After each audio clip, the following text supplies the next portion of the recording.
Shalom keluarga damai yang terkasih. Puji Tuhan, kita berjumpa kembali di dalam Renungan Samas Sabtu 24 Juni 2023. Mari kita menyiapkan hati, kita masuk di dalam doa. Bapa Surgawi, kami sebentar hendak merenungkan firman-Mu. Kiranya Roh Kudus-Mu yang mengurapi setiap kami, sehingga kami dapat mengerti dan melakukan firman-Mu. Di dalam nama Tuhan Yesus kami berdoa. Amin. Keluarga damai, tema yang akan kita renungkan, pengajaran Kristus mencerminkan pribadi Kristus. Firman Tuhan terambil di dalam Lukas pasal 11 ayat 53 sampai dengan pasal 12 ayat yang ketiga. Saya akan membacakan hanya di dalam pasal 12 ayat yang pertama sebagai dasar perenungan kita. Demikian firman Tuhan.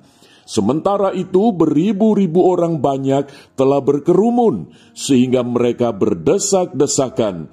Lalu Yesus mulai mengajar. Pertama-tama kepada murid-muridnya katanya, waspadalah terhadap ragi, yaitu kemunafikan orang Farisi.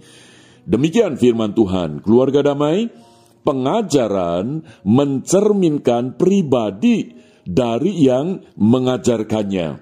Maka itu di sini kita bisa melihat perbedaan antara pengajaran orang Farisi dan ahli Taurat dengan pengajaran Tuhan Yesus Kristus.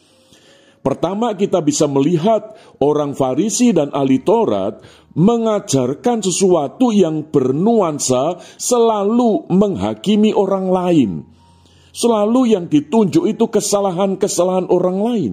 Sementara ketika Kristus mengajar, pengajaran Kristus bukan menghakimi, melainkan mengasihi.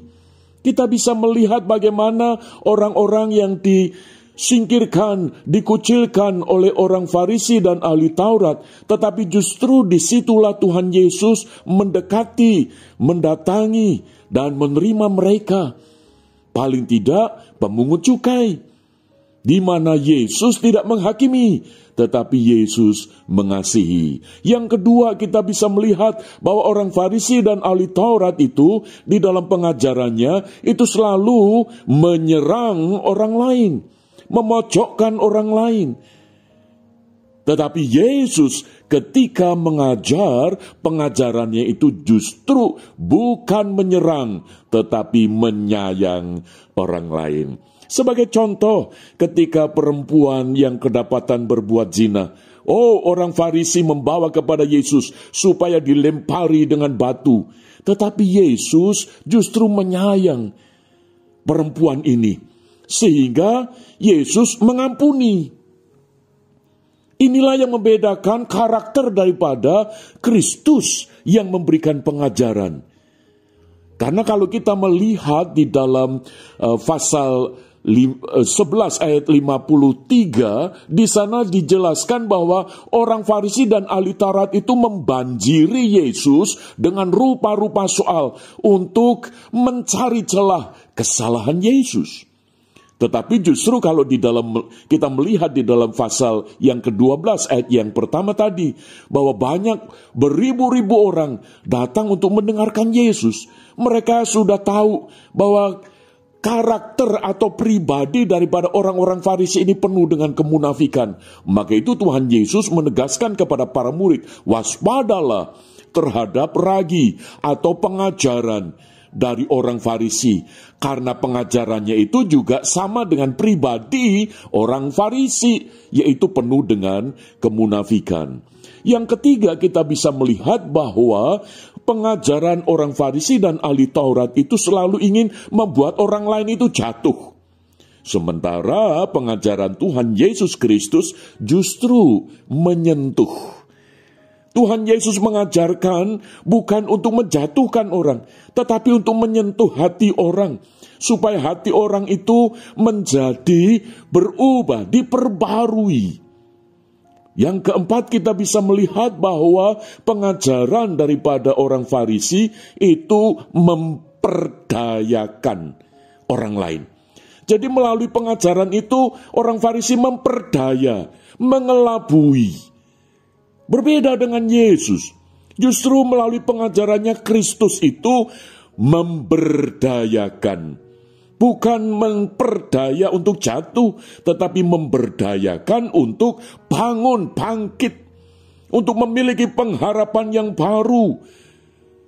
Lalu yang kelima, kita bisa melihat satu perbedaan. Pengajaran orang Farisi itu hanya bersifat ritual.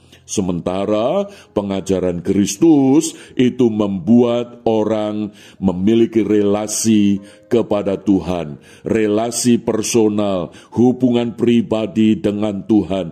Jadi Kristus melalui pengajarannya membawa orang bukan pada ritual tetapi pada relasional.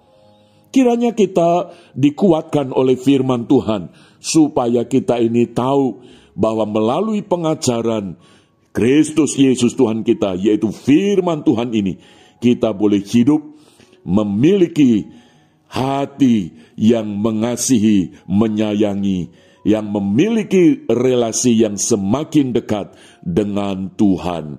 Mari kita berdoa.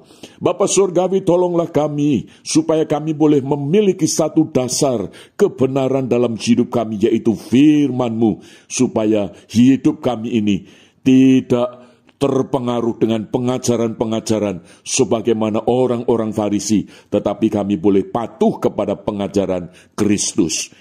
Di dalam nama Tuhan Yesus kami berdoa. Amin. Keluarga damai, Tuhan Yesus memberkati dan selamat beraktivitas.